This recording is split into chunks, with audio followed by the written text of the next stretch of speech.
Depuis le mercredi 15 octobre 2025, Harold Leka, directeur de publication de Gabon Media Time, fait l'objet d'une garde à vue à la Direction générale des recherches de la Gendarmerie nationale. 6 au Kangourou, après son interpellation manu militari à l'aéroport international de Libreville, alors qu'il revenait de Montpellier en France, où il avait suivi une formation dispensée par la plateforme afro-européenne Médias et démocratie depuis le 4 octobre, soit 4 jours avant la notification de la convocation de la DGR.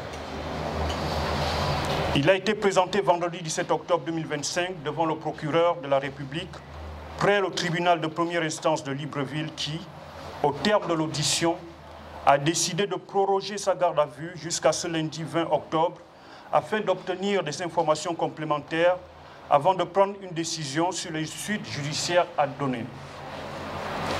Face à la cabale médiatique lancée ces derniers jours par des médias fantoches qui avaient disparu de la circulation depuis belle lurette, sur les réseaux sociaux évoquant un supposé détournement de fonds publics, nous tenons à apporter quelques précisions sur cette affaire sans bien sûr trahir le secret de l'instruction. Avant toute chose, nous tenons à vous dire qui est Harold Leka et que représente GMT, Gabon Media Time.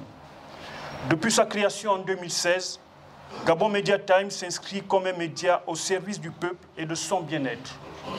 Chaque jour, ses collaborateurs reçoivent avec professionnalisme des personnes désœuvrées qui ne savent plus à quelle porte frapper. À l'instar de tous les Gabonais, le coup d'État du 30 août a été salué par GMT pour plusieurs raisons.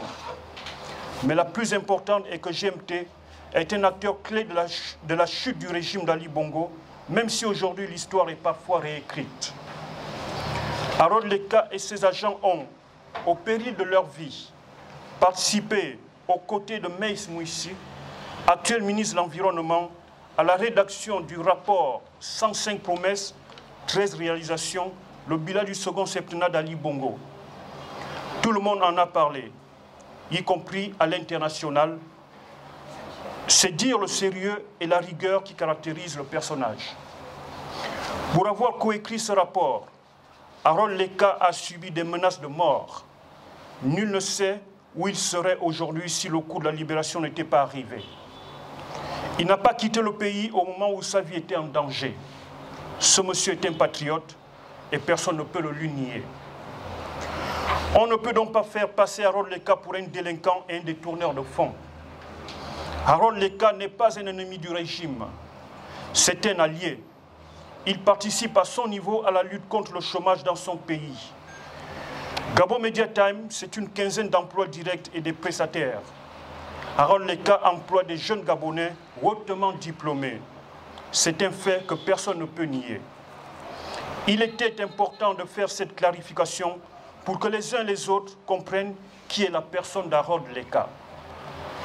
Revenons à présent sur l'objet de cette conférence, de ce point presse. Au terme de l'audition devant le procureur, l'accusation porterait sur des paiements versés à Global Media Time, dont Harold Leka est le gérant. Selon les autorités judiciaires, ces fonds publics auraient été perçus sans réalisation des travaux sollicités, et ce, dans le cadre du contrat liant l'entreprise privée que ce dernier gère et la Caisse des dépôts et consignations. Le dossier porte donc sur un contrat commercial conclu en septembre 2020 entre Global Media Time, agence éditrice de Gabon Media Time, et la Caisse des dépôts et consignations, portant sur un accompagnement en communication multiforme. Les documents fournis à la procédure donc font foi de l'exécution du contrat jusqu'à sa rupture unilatérale par la Caisse des dépôts et consignations. Mais comme vous pouvez aisément le comprendre, il ne revient pas à nous de nous substituer au ministère public et aux avocats d'Harold Leka en communiquant à leur place sur les détails du contrat. En revanche, il est de notre devoir de nous prononcer sur les conditions d'interpellation et de détention de notre confrère. Sur les conditions de détention du journaliste, nous déplorons le fait qu'il soit contraint de dormir assis, menotté à une chaise. Même s'il y a 1 ou 2 jours, on lui a donné un matelas, Il a également été victime d'un malaise dans la nuit du jeudi 16 octobre, ce qui l'a isolé des cellules collectives. Des révélations glaçantes qui jettent une ombre sur les conditions de garde à vue au sein de la Direction générale des recherches et posent de sérieuses questions sur le respect de la dignité humaine. Au-delà de ces faits, nous constatons pour le regretter l'acharnement dont fait l'objet Gabon Media Time et son directeur de publication depuis plusieurs années et particulièrement depuis le coup d'État du 30 août 2023. Ce triste constat a débuté avec la garde à vue le mercredi 4 octobre 2023 du directeur de publication de Gabon Media Time, Harold Leka, Lionel Mbeng, rédacteur en chef adjoint, Esther Kenge et Karl Moore, respectivement journalistes et journalistes reporters d'images sur ordre du procureur de la République de l'époque, André Patrick Ropona. La multiplication de plaintes auprès de la haute autorité de la communication, notamment le 18 août 2025 par l'administrateur directeur général de la CDC, Marius Issa Nkori, et par la ministre de la Communication de l'époque, Laurence Ndong. S'en est suivi la convocation le 3 septembre 2025 à la Direction générale des recherches de son directeur de publication, Harold Leka, puis celle du 9 octobre ayant abouti à la violente interpellation du 15 octobre alors que les parties s'étaient mises d'accord pour une audition le lendemain à 9 h. Voilà en résumé l'état du dossier et il était important de faire ce travail de pédagogie face à la floraison de rumeurs qui sont distillées sur les réseaux sociaux. Mais avant de vous donner la parole, on ne vous donnera certainement pas la parole, c'est pas grave, c'est un point presse. Très chers confrères, nous aimerions revenir sur les conditions d'interpellation du directeur de publication. Arrivé d'un vol régulier de Paris, Harold Leka a été interpellé manu militari par des individus se présentant de manière verbale comme agent de l'antenne spéciale de la DGR, n'étant ni accompagné des gendarmes de la brigade de l'aéroport, ni des agents de la police de l'air et des frontières.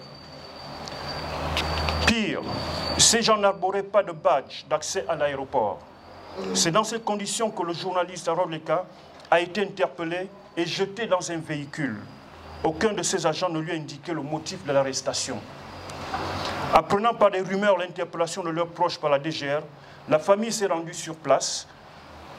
Les agents ont, dans un premier temps, nié la présence d'Harold Leka dans leurs locaux. Ce n'est que dans la matinée du 16 octobre, soit le lendemain, que la DGR a reconnu détenir le directeur de publication de GMT. Au-delà de cette violation manifeste des conditions d'interpellation d'Harold Leka, nous nous interrogeons sur la pertinence de le maintenir en détention.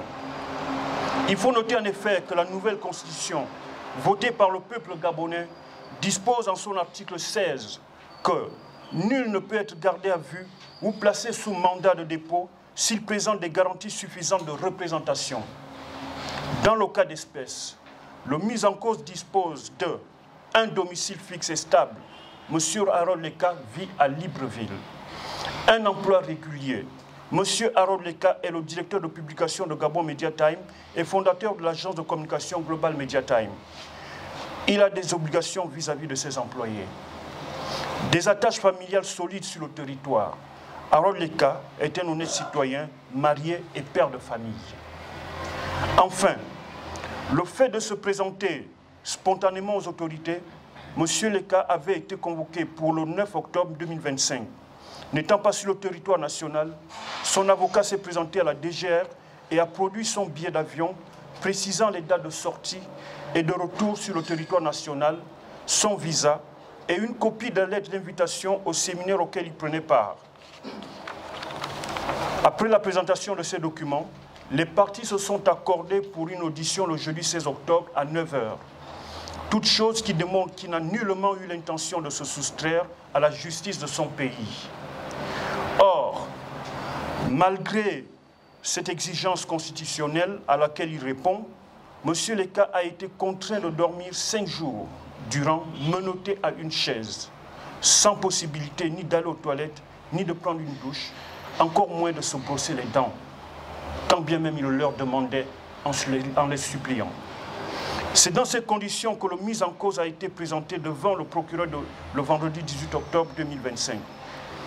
Concernant les rumeurs de détournement de fonds publics, nous rappelons qu'Harold Leka n'est ni une personne dépositaire de l'autorité publique, ni chargé d'une mission de service public, encore moins comptable public.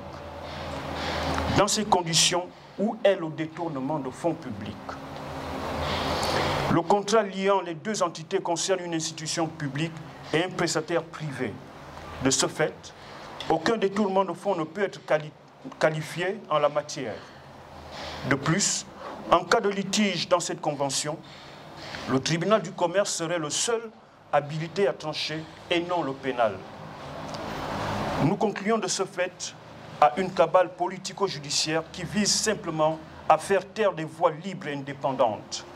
C'est pourquoi nous, collectif des organisations de la presse, demandons la libération sans condition d'Harold Leka et exigeons des réformes profondes pour une presse véritablement libre et indépendante. Signé le CPPL, l'OPAM, le RENAGI, Médias et Démocratie Gabon, RSF Gabon, UPF Section Gabon. Nous vous remercions.